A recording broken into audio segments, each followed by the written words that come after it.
nome é Marise, eu sou Marise Matos, eu estou trabalhando atualmente na DIV, na gerência de zoonoses, mas eu trabalhava na Fiocruz do Rio de Janeiro.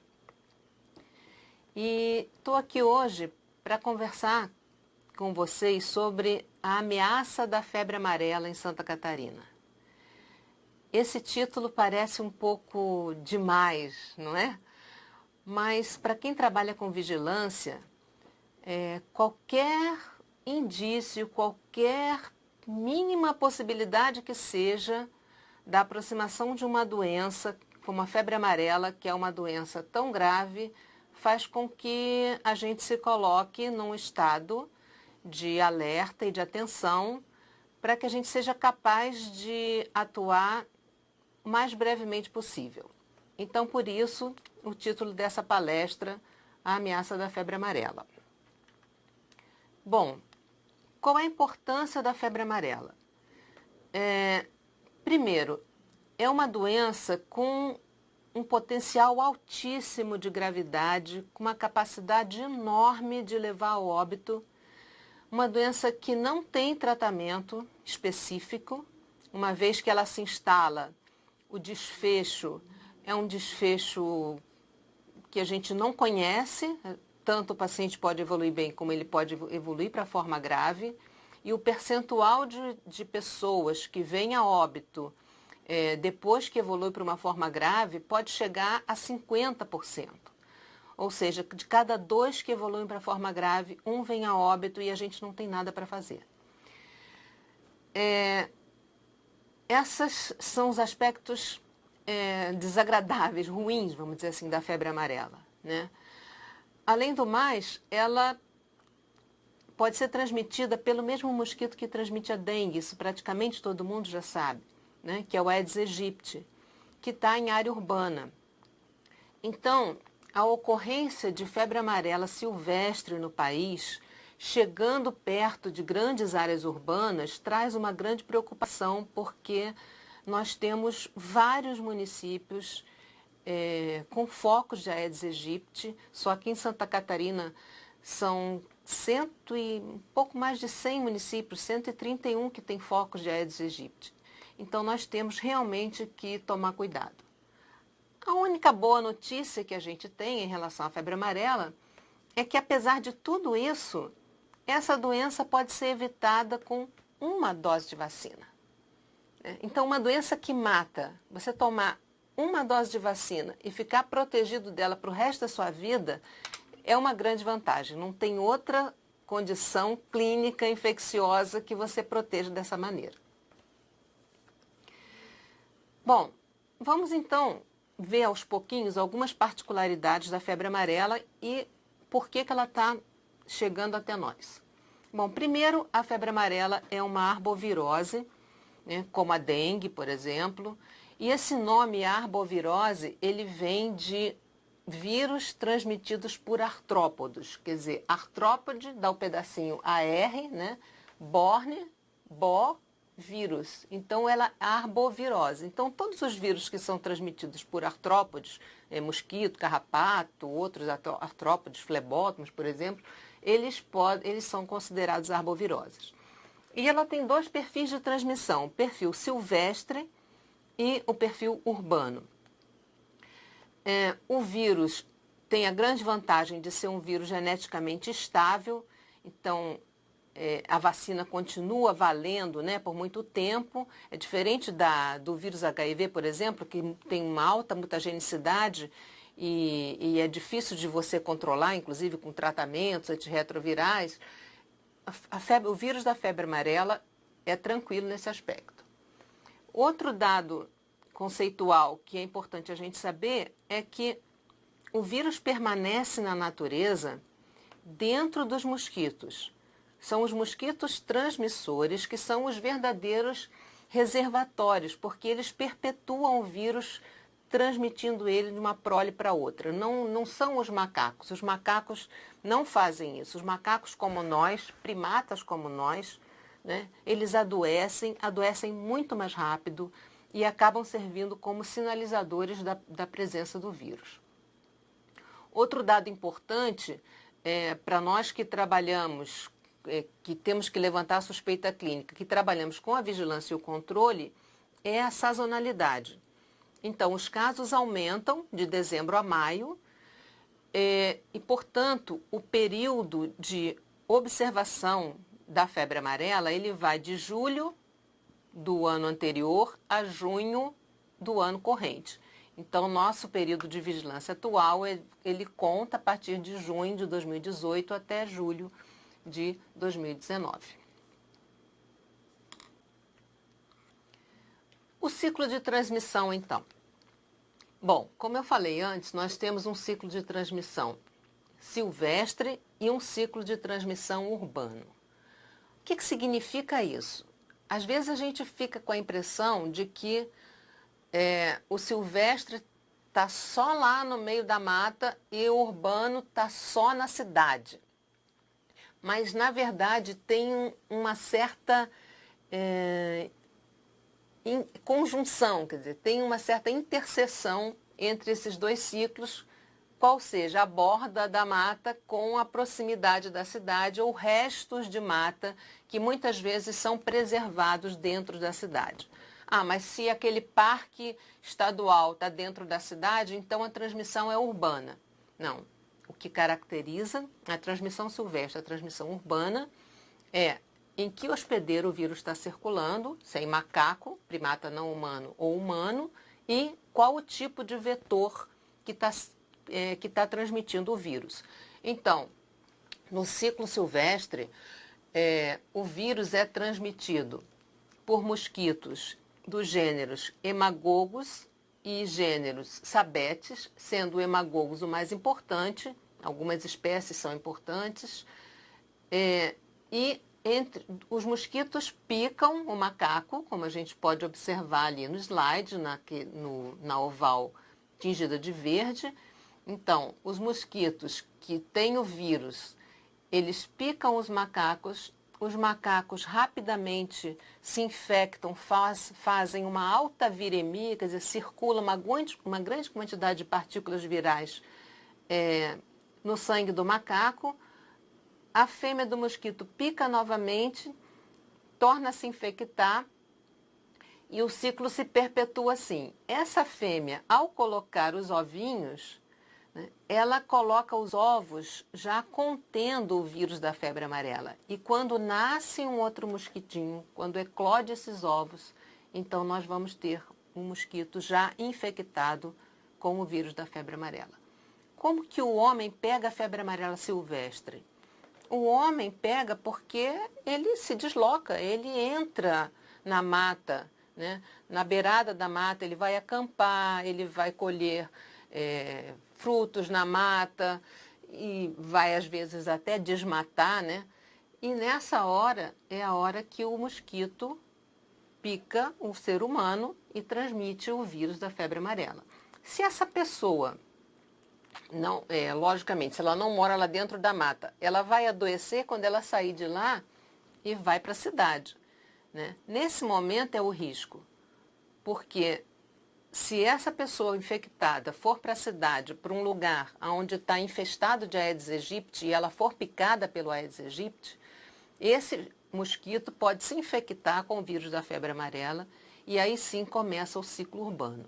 Então, a importância desse ciclo atualmente no país é a grande quantidade de casos de febre amarela silvestre que o Brasil teve de 2016 para cá, e que se aproximou muito de grandes centros urbanos, ameaçando a entrada do vírus para formar um ciclo urbano de febre amarela. E só para ressaltar que nós não temos casos de febre amarela urbana no Brasil desde 1942. Continuando analisando esse slide, então a gente vê que existe uma interseção entre o ciclo silvestre e o ciclo urbano, né, que é pela borda da mata, onde o homem também é picado ali pelo hemagogos, pelo sabetes.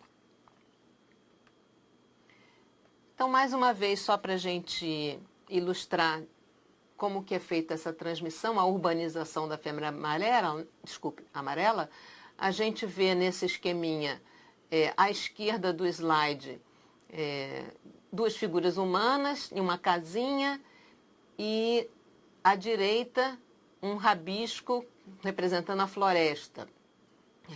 Reparem que existem várias bolinhas coloridas, amarelas, vermelha e verde, e essas bolinhas representam a presença dos mosquitos transmissores. O hemagogos, que está representado pela bolinha verde, ele se distribui em toda a mata, né? E as bolinhas estão lá no alto, né? Porque é o lugar onde esse mosquito pica. Ele fica principalmente na copa das árvores, coincidentemente, sabiamente eu diria, né? Porque a natureza tem as suas sabedorias, né? Coincidentemente lá em cima estão os macacos. Então o ciclo se dá lá em cima. Quando o homem adentra a mata e até 400 metros de entrada na mata, tem outros mosquitos. Reparem, tem as bolinhas vermelhas, que é uma outra espécie de Aedes, que é o Albopictus, que talvez faça essa ligação entre cidade e floresta, e tem a bolinha amarela, que é o Aedes aegypti. Então, quando o homem adentra a mata, a partir de 400 metros só tem hemagogos lá dentro, e ele pode ser picado pelo hemagogos, mas também na beiradinha da floresta. E na área urbana a gente vai ter os mosquitos intermediários. E o hemagogos pode chegar até as margens da floresta e, às vezes, até perto das casas. Tá? Então, dessa maneira, a gente pode ter urbanização de febre amarela. A febre amarela silvestre, se a gente for observar esse slide, o que a gente vê? Uma área rural e lá atrás, né, margeando essa plantação, essa área rural, a gente vê que tem um pedaço de mata. Nessa mata está ocorrendo o ciclo, né, de transmissão do vírus para o macaco. E reparem, o mosquito, ele pode voar até 11 quilômetros, ele chega a atravessar o cerrado da Amazônia, pelo cerrado ele vem e vem picar a pessoa fora da mata, né? Se por acaso tiver algum problema com aquela mata. Às vezes tem mesmo desmatamento e tudo isso aí perturba o equilíbrio natural. Então o mosquito pode picar a pessoa e aqui a gente vai ter a febre amarela silvestre.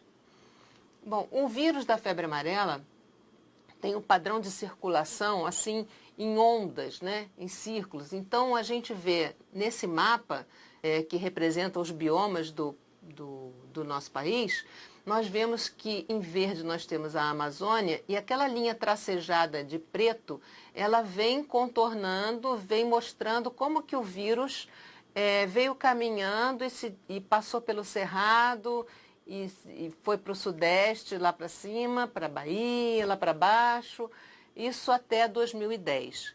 Já na linha branca, nós vemos um outro ciclo de dispersão, de circulação do vírus, que em 2006 cruzou o Cerrado, né, passou por Goiás, veio para Minas Gerais e está descendo. Reparem aqui aquela setinha branca, está descendo de Minas, Espírito Santo, São Paulo, Paraná e Santa Catarina. Então, o caminho atual atingiu o bioma da Mata Atlântica. E aí que nós entramos, e aí que entra a nossa preocupação, porque o bioma da Mata Atlântica nos diz respeito. Então, como que o vírus é transmitido dessa forma silvestre? Através dos que a gente chama de corredores ecológicos, né? Que são, na verdade, porções do ecossistema, né, completo, preservado, intercalado por interseções, estradas, às vezes pequenas cidades que se constroem interpondo esses pedaços de mata atlântica preservada, né? Mas que o mosquito tem capacidade de voar de um local ao outro, infectar macacos do outro lado, infectar pessoas que estão entre esses corredores ecológicos. Quando a gente observa a série histórica do Brasil, essa de 2018, que vai até a semana 26 de 2018, né? Então que começou em junho de 2017, o Brasil viveu a principal, assim, o surto mais importante de febre amarela, porque foram registrados 1.376 casos humanos com 483 óbitos, além de 864 epizootias, que são os macacos que adoeceram por febre amarela. Quando a gente olha aquela figura ali com a série histórica do número de casos confirmados, os casos confirmados são aqueles que estão, os casos humanos, né, na barrinha em vermelho, a gente repara que você tem um número relativamente baixo, assim, abaixo de 100 praticamente casos, assim, durante essa série histórica que vai desde 1980 até aqui 2018, e quando começou a subir lá em 2016, 2017, 2018, um número absurdo de casos, como nunca se viu numa série, né, tão longa quanto essa que vai de 80 até 2018. Uma pausa aqui. É ou não é importante a gente falar de febre amarela? Então, diante dessa realidade, nós precisamos estar atentos para reconhecer essa doença que a gente achou até pouco tempo atrás que não era importante para o nosso estado. Em relação ao monitoramento sazonal de 2018 e 2019, né, nós vemos que temos, nesse período, 682 casos notificados, isso aí até a semana, isso vai até 18 de janeiro, esse quadro já mudou, né? Confirmados 15 casos humanos com 5 óbitos e ainda 116 em investigação. E em relação a esses casos, o que nós vemos é que a transmissão desses casos, agora desse período 18-19, ela está exatamente concentrada nos estados do Sudeste e do Sul, né? Mais precisamente São Paulo e agora, bem recentemente, o Paraná. O São Paulo ali no Vale do Ribeira, né? Então, como a gente viu antes, o vírus está descendo, né? Nós ficamos preocupados por quê? Porque no dia 17 de janeiro desse ano, o Paraná registrou o primeiro alerta, né? Carcaças de primatas foram encontradas ali perto de Botuva, de Antonina, por ali. E no dia 25 de janeiro, Antonina registrou macacos, né, doentes, mortos por febre amarela, e teve também o primeiro caso humano confirmado de febre amarela no Paraná.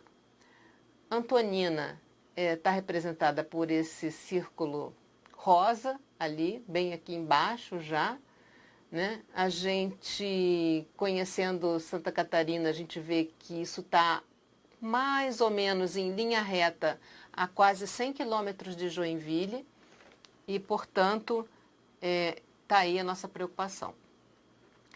As possíveis rotas de entrada do vírus de febre amarela de Santa Catarina foram calculadas. Tem um pesquisador da SUSEM, que é o Adriano Pinter, que foi quem nos cedeu essa imagem, né? Então ele foi vendo onde estavam acontecendo os casos humanos e os macacos e foi fazendo uma rota provável de entrada. Então, nessa linha laranja, seria a possível rota de entrada do vírus em Santa Catarina, né? A nossa ameaça verdadeira está aqui, né? Porque é calculado que o vírus progrida numa velocidade de cerca de 3 km por dia. Então, pelos cálculos do pesquisador, a previsão de chegada do vírus em Santa Catarina seria por volta do dia 20 de fevereiro, para a gente começar a ver macaco morrendo. Nós tivemos, então, como eu falei, 2 primatas não humanos confirmados no Paraná, no dia 25 de janeiro, e um caso humano no dia 29 de janeiro. Então, a febre amarela está na nossa fronteira. A projeção da dispersão do vírus é essa, né? A rota esperada é o que está em laranja e o que está acontecendo mesmo é o que está em vermelhinho. Para vocês verem que o Vale do Ribeira está ali no primeiro slide, toda aquela parte mais rosa é a área montanhosa, onde você tem a floresta preservada e que vai fazer a fronteira aqui com o nosso estado. E ali à direita nós vemos Joinville, né, numa posição também bastante favorável, eu diria, para o tipo de circulação do vírus que está acontecendo, que ele está vindo pelo corredor da Mata Atlântica, pelo litoral. Bom, como que nós podemos então nos preparar para enfrentar essa entrada da febre amarela em Santa Catarina? O tripé de vigilância da febre amarela leva em consideração o quê? A vigilância das epizootias, a vigilância de casos humanos e a vacinação. Na verdade, só pega a febre amarela quem não é vacinado. Começando pela vigilância das epizootias, né, sabemos a importância dos macacos, porque eles são muito mais sensíveis que os seres humanos para o vírus, então eles morrem. Quando tem febre amarela numa determinada região, morrem vários macacos, né? Se você encontra um filhotinho solto, é porque possivelmente a mãe morreu, tem que saber a causa, né? Eles têm um período de incubação mais curto que no homem, então eles fazem uma viremia maior, então eles amplificam, né, a infecção, porque com mais macaco doente, com mais viremia, você tem mais possibilidade do mosquito se alimentar ali e mais facilidade de mais mosquitos se infectarem e transmitirem a doença. Aqui é uma imagem que foi cedida pela Vigilância Epidemiológica do Estado de São Paulo, mostrando os bugios, que os bugios são os mais afetados. E a nossa conduta tem que ser sensibilizar a população, para a população notificar a presença de macaco morto ou doente, né? Machucado, ossada, gente que vai fazer trilha, né? Porque tem que notificar a vigilância epidemiológica do município e o cuidado que tem que ter é não mexer no animal, não deslocar, porque um animal doente, se você desloca, leva ele para algum lugar, ele pode, se ele tiver com febre amarela, vai estar levando o vírus para outro lugar, né? Se você enterrar, você perde a possibilidade de você isolar, de você fazer o exame do material para saber se ele estava infectado ou não com febre amarela. Não pode tocar no animal, porque tem várias doenças que podem ser transmitidas dos macacos para os homens, são primatas igual a gente, até raiva, ele pode ter se morrido de raiva. Se ele foi atropelado, também tem importância. Mas não foi febre amarela, foi atropelado. Mas se ele foi atropelado, se ele já tivesse doente cambaleando, tivesse sido atropelado por causa disso, né? Então, a maneira de notificar é telefonar, notificar em até 24 horas, utiliza um GPS para localizar, fotografa com o celular, manda foto, dá um ponto de referência e não deixa ninguém chegar perto, nem mesmo outros animais, como cachorros, gatos, nada disso, para ficar cheirando o macaco. Aqui, só para a gente ter uma ideia dos principais macacos que a gente tem em Santa Catarina, que é o aluata, que é o bugio, né? Que é o mais acometido, que morre mais. Depois vem o calitrix, que é o mico, e o sapajos, que é o macaco prego. No nosso monitoramento do nosso período sazonal, de 2018 a 2019, nós tivemos 80 macacos mortos, 80 epizootias, mas até o momento não temos nenhum macaco confirmado com febre amarela. Então, na barrinha azul ali está tudo que está em investigação e em branquinho todas as epizootias registradas. Agora, depois da vigilância sobre os macacos, o importante é ficar atento em relação aos casos humanos. O que a gente tem que fazer? elevar o nível de suspeição nos quadros de doença febril aguda. É lógico que a icterícia, o amarelo, é a marca registrada da febre amarela. Mas o paciente, quando chega na fase de icterícia, ele já está num momento quase que irreversível, se ele estiver evoluindo para óbito. Então, nós precisamos aumentar o nível de suspeição para identificar a pessoa ainda na fase inicial, né, na fase febril aguda e evitar a urbanização. Nós sabemos que a febre amarela, então, ela é uma doença muito dinâmica. Isso tem que ficar guardado na mente e no coração, né? A febre amarela não tem uma aparência única. Ela começa como uma doença febril aguda, como todas as outras, como se fosse uma gripe, como se fosse uma influenza, como se fosse um dengue, como se fosse uma leptospirose, uma infecção pulmonar, uma infecção urinária.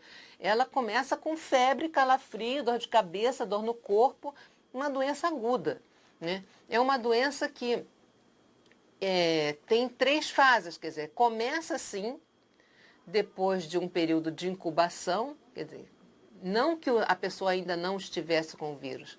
No período de incubação, um pouquinho antes dela adoecer, uns 2 dias antes, ela já começa a ter o vírus circulando.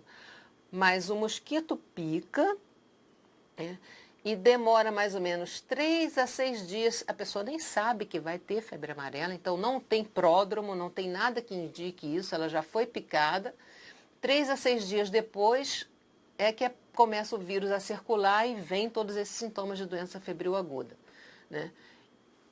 Depois desse período, que dura mais ou menos uns 4 dias, dá uma melhoradinha rápida, pode durar até 48 horas essa melhoradinha, e aí a febre vem de novo mais alta, começa a ter icterícia, aí começa o quadro mais grave. Então é uma doença trifásica. A gente tem que ficar atento porque a gente pode estar atendendo o paciente em qualquer uma dessas fases. Bom, importante, o vírus é um vírus viscerotrópico, né? O órgão-alvo é o fígado. A entrada do vírus na célula hepática, no hepatócito, mata a célula, então provoca necrose da célula. Essa que é o problema maior, né, da febre amarela, porque a necrose pode ser muito alta. Necrose hepática é traduzida clinicamente por falência do fígado, por aumento de enzimas hepáticas. Então, o fígado é o órgão que a gente tem que ficar de olho, né? Essa questão dos corpúsculos de Councilman como diagnóstico de febre amarela também é importante porque isso nada mais são do que as próprias células hepáticas que se soltam, elas vão para dentro dos sinusoides e aí dão uns corpúsculos meio acidofílicos que o patologista identifica. Isso é um achado normalmente de necrópsia. Então, o vírus se replica naquele período de incubação de 3 a 6 dias e depois vai infectar o fígado, o rim, o túbulo do rim, o túbulo proximal, né? E depois do 6º dia, então, é que a pessoa desenvolve anticorpos e começa a melhorar ou então entra no período de gravidade. Bom, além do fato da doença ser trifásica, nós temos 3 tipos de manifestação clínica, né? Ela pode se apresentar como uma doença leve, como uma doença moderada e como uma doença grave, que alguns chamam também de toxêmica ou maligna, né?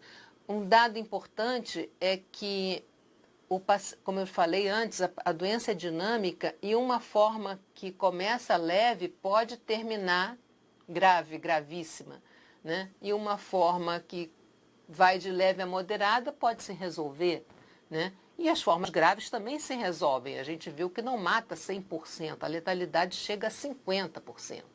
Né? Então existem, os sinais vão só se somando, né? Começa com uma febre, o quadro leve,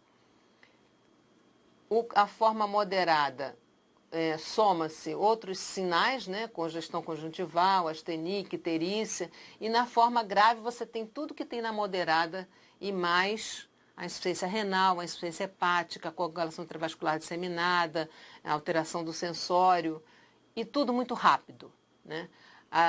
Isso tudo vai do primeiro dia ao 10º dia de doença, no máximo 12 dias de doença. Então, dificilmente você tem uma febre amarela com uma duração mais prolongada do que isso.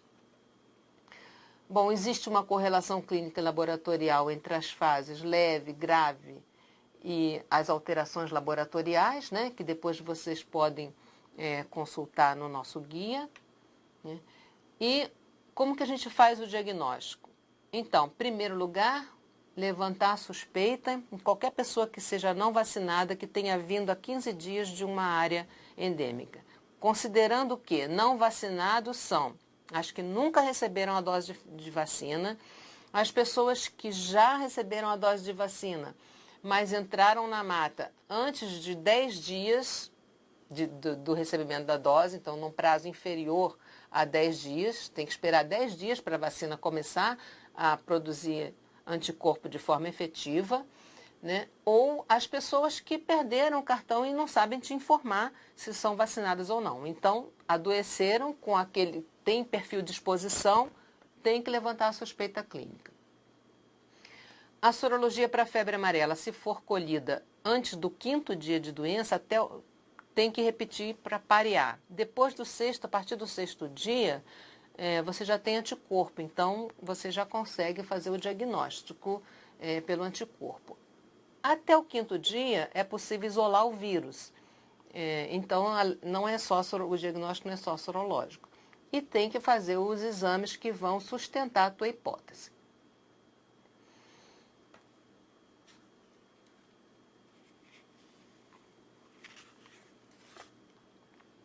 Repetindo então, as pessoas não vacinadas que estiveram em área silvestre até 15 dias antes do começo do quadro clínico, que tenha febre de até 7 dias de duração, mais do que isso é muito pouco provável, já não é mais febre amarela, né? E que além de febre, ou seja, não existe febre amarela sem febre, né? Então não adianta levantar suspeita se a pessoa não tiver febre. Tem que ter febre e mais, ou dor de cabeça, dor no corpo, dor nas costas, mal-estar, náuseas, vômito, dor abdominal. Isso tudo a gente vai encontrar bem direitinho no fluxograma. É importantíssimo, como a doença é dinâmica, diante de um caso suspeito, é obrigatório fazer uma triagem clínica e laboratorial, né? Hemograma completo, as transaminases, que são as enzimas hepáticas, o tempo de atividade de protrombina, que mede também um avaliador da função hepática, a creatinina.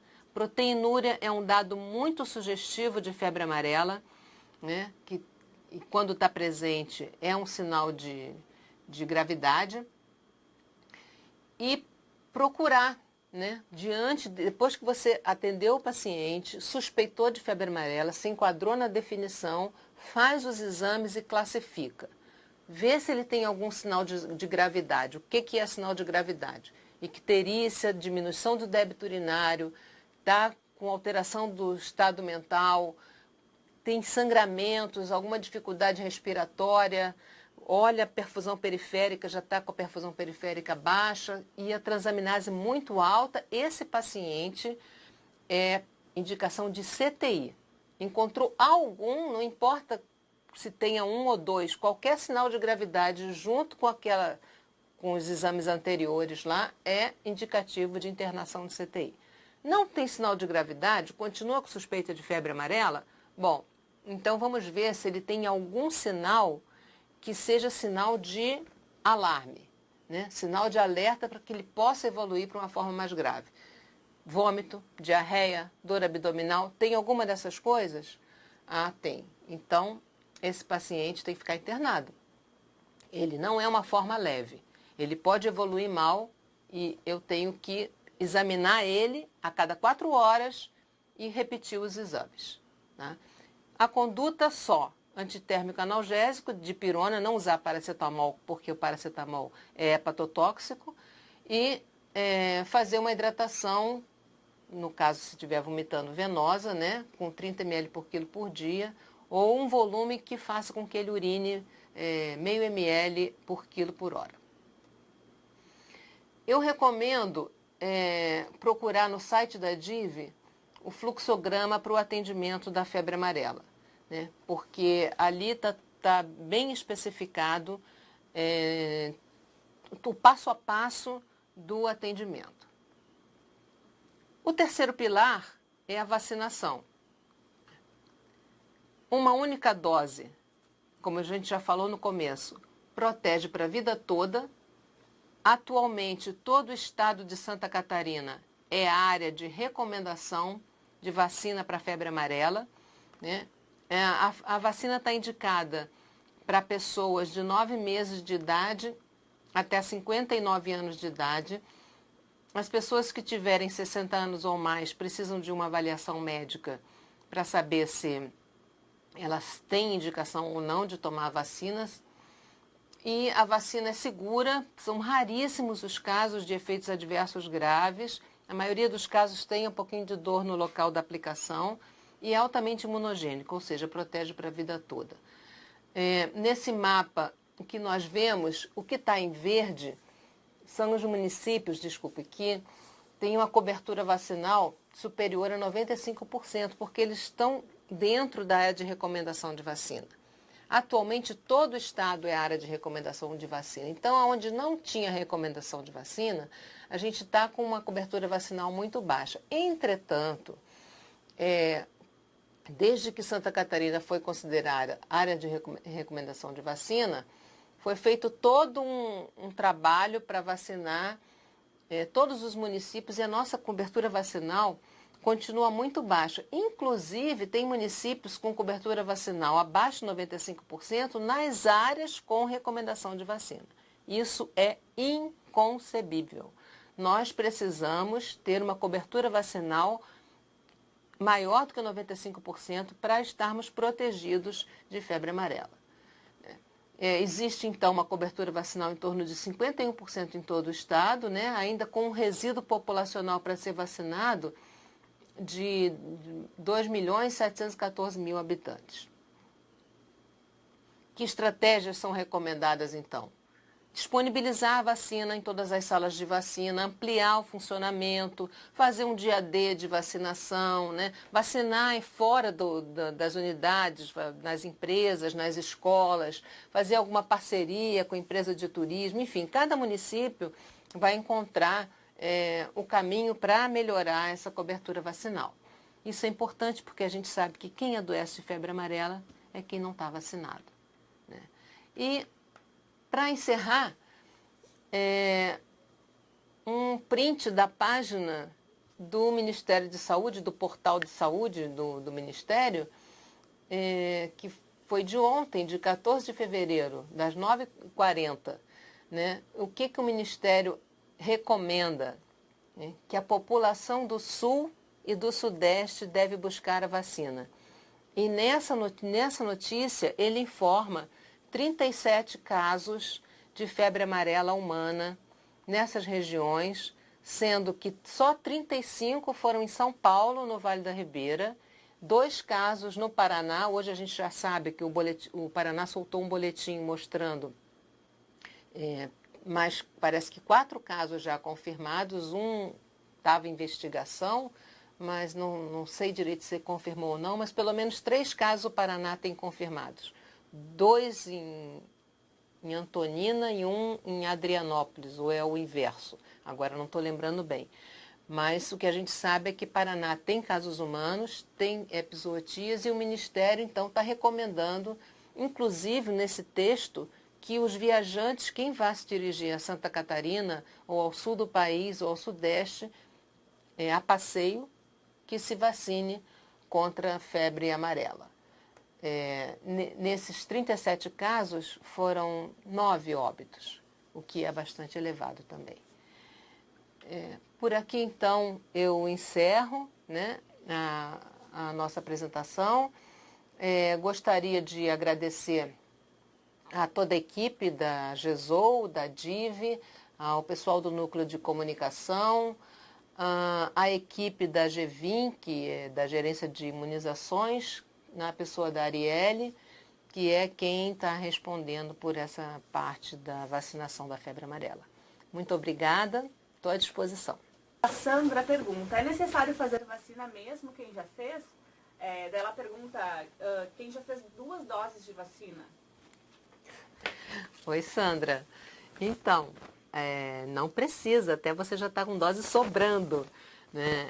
Atualmente, o recomendado é apenas 1 dose. Se você já foi vacinada alguma vez na vida, não precisa mais se revacinar. Qualquer pessoa que tenha pelo menos 1 dose de vacina está protegida. Ótimo. O município de Lebon Regis pergunta, neste mês de fevereiro não conseguimos organizar um dia D para a vacina. Tem como fazer isso em março ainda? Olha, eu digo para você que sempre é hora. Toda hora é hora para aplicar a vacina do febre amarela. É lógico que o ideal seria o quanto antes, mas se o quanto antes para você é março, então que seja organizado para março e que faça. A vacina, ela está disponível em todos os postos de saúde. O Ministério da Saúde enviou para Santa Catarina dose suficiente para vacinar o estado todo. Então, já existe vacina disponível. Se vocês quiserem fazer um dia D para março, está ótimo, mas é importante também que divulgue que a vacina está disponível nos postos e que a população pode, aos poucos, ir se vacinando e procurando a vacina.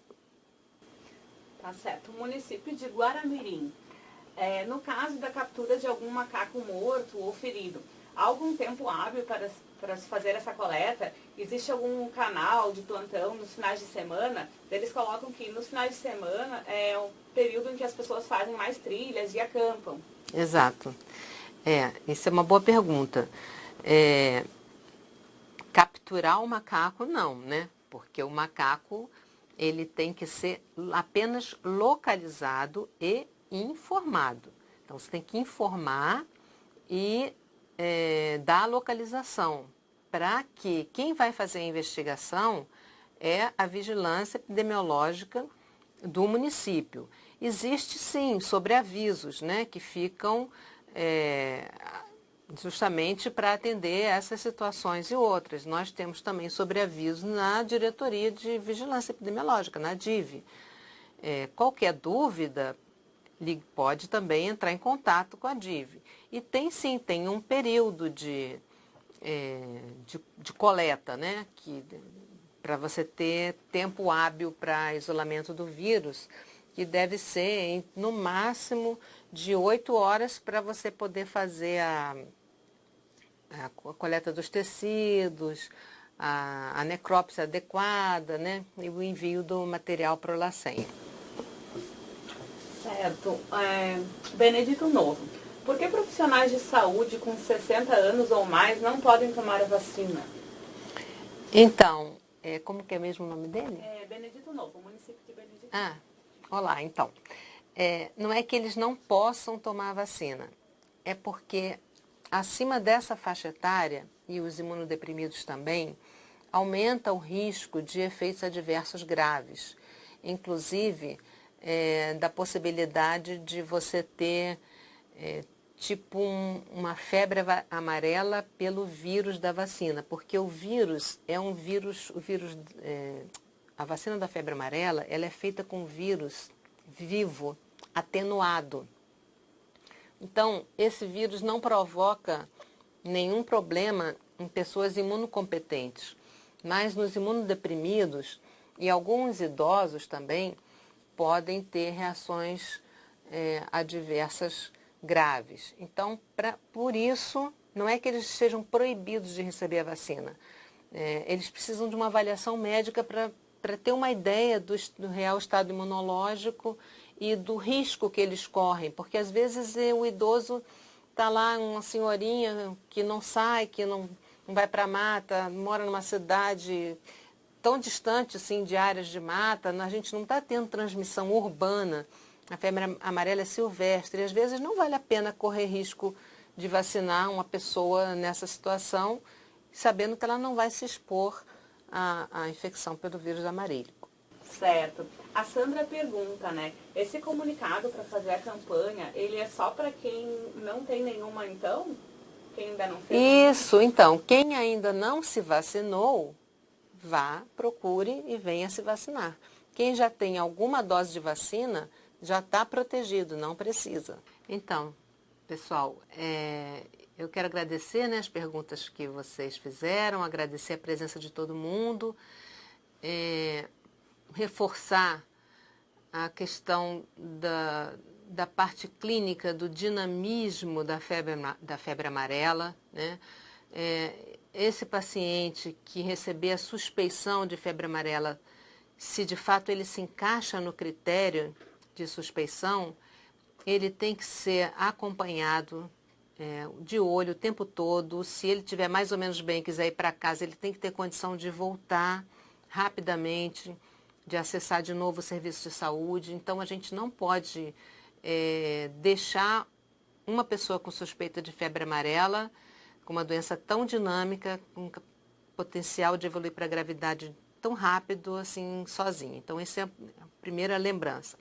A segunda, em relação ainda à questão da vacina, que eu já vi que tem muitos municípios, muitas gerências aí super animadas para implementar e atingir a nossa tão desejada cobertura vacinal, né, superior a 95%. Eu faço votos que dê tudo certo para vocês e que, de fato, a gente consiga atingir esse percentual para a gente ficar livre da ameaça. E a terceira, não esquecer da questão das epizootias, né, que esse tripé é fundamental, porque como os macacos são os primeiros a adoecerem, eles realmente vão sinalizar a presença do vírus amarílico. Como eu falei, assim, 8 horas é o tempo ideal de coleta de material para a gente ter um material de boa qualidade para identificação do vírus e isolamento e diagnóstico, mas se passar um pouco de 8 horas, até no máximo 24 horas,